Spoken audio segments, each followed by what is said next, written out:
Hello বন্ধুরা, আমাদের channel সবাইকে স্বাগত জানাই। তো এই ভিডিওতে আমি আজকে রিভিউ করব আলফা ট্রেলার। তো চলুন সময় নষ্ট করে ভিডিওটি শুরু করা যাক।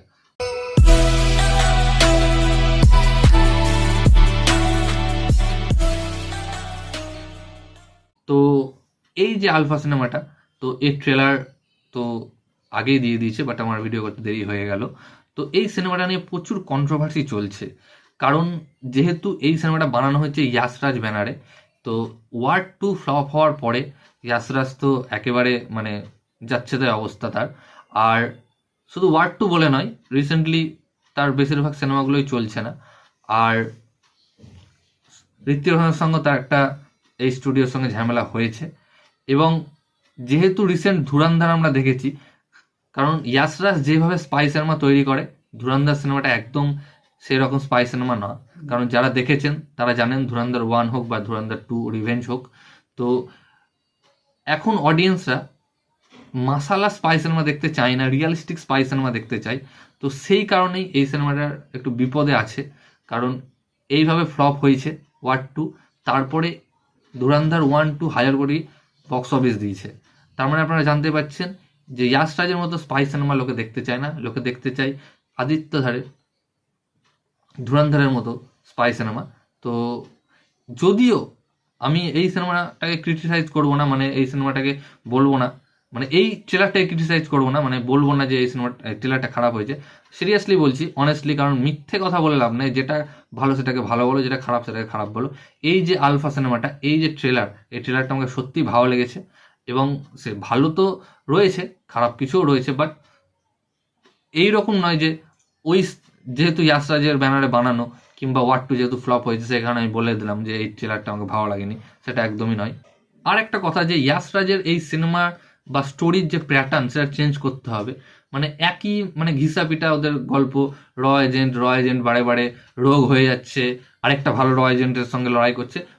এই যে ধরনের গল্প একটু চেঞ্জ করা উচিত আমার মতে ইয়াশরাজকে। তো যাই হোক, এই ট্রেলারটা আসে, ট্রেলারটা কেমন লাগলো? ট্রেলারটা সত্যি ভালো লেগেছে। আলিয়া ভাটকে ভালো লেগেছে, দারুণ অ্যাকশন রয়েছে, অ্যাকশনটাও বেশ ভালো। এবং আমি প্রথমে ভয় করছিলাম, ট্রেলারটা যেভাবে ভিজুয়ালসগুলো রয়েছে দেখে বেশ ভালোই লাগছিল। এবং আমি সেই কারণে আমি সার্চ করে দেখলাম সিনেমাটার বাজেট কত।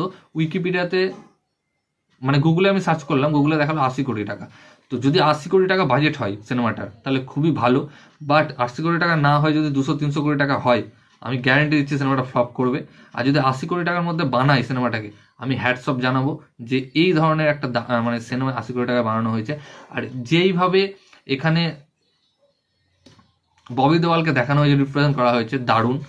তাকে কি বলবো, এনিমাল হওয়ার পর থেকে তাকে সবাই চাইছে এখন, এবং তিনি সেই রকম অ্যাক্টিং করছেন, যেমন না ভিলেনের অ্যাক্টিং করছেন, হিরোর অ্যাক্টিংও ভালো করছেন। তো অনিল কাপুরকেও আমরা এই ট্রেলারে দেখতে পেয়েছি, তারও বেশ ভালো রোল রয়েছে। এবং সারবারি, যাকে আপনারা দেখতে পেয়েছেন মুঞ্জা সিনেমায়, তো তিনিও রয়েছেন। এবং এই যে গোটা ট্রেলারে যেভাবে সবারই সাথে অ্যাকশন দেখানো হয়েছে, বা সবারই সাথে যেভাবে কানেকশন দেখানো হয়েছে, সেটা সরাসরি কানেক্ট করবে ওয়ার 2 এর সাথে, আমি যেটা দেখে বুঝতে পারলাম। কারণ হচ্ছে এই যে ট্রেলারটার লাস্টের একটা সিন রয়েছে, শুধুমাত্র আমি সেই সিনটার জন্য, সত্যি কথা বলছি, শুধুমাত্র আমি সেই সিনটার জন্যই হলে এই সিনেমাটা দেখতে যাব। কারণ যেভাবে এই ট্রেলারটাকে শেষ করা হয়েছে, লাস্টের সিনে যেভাবে দেখানো হলো আমাদের গ্রিক গড ঋত্বিক রোশনকে, অসাধারণ। জাস্ট চোখটুকু দেখানো হয়েছে, আর ওই চোখটুকুতেই আমার হাইপ উপরে চলে গেছে। তো যাই হোক, আপনারা সবাই হয়তো জানেন বা জানেন না যে ইয়াশরাজের সঙ্গে একটা ঝগড়া হয়েছে। তো আমার যতটা সম্ভব, ঋত্বিক রোশন ওয়ার 2 শুটিং চলাকালীনই এই সিনেমাটারও শ্যুট চলছিল, তখনই হয়তো এই সিনেমাটার শ্যুট করেছেন। কারণ এখন তিনি তো নতুন করে শ্যুট করবেন না, যেহেতু একটা ঝামেলা রয়েছে। তো যাই হোক, এই ট্রেলারটা তো বেশ ভালোই লাগলো, আশা করি সিনেমাটাও ভালো হবে, আমাদের নিরাশ করবে না।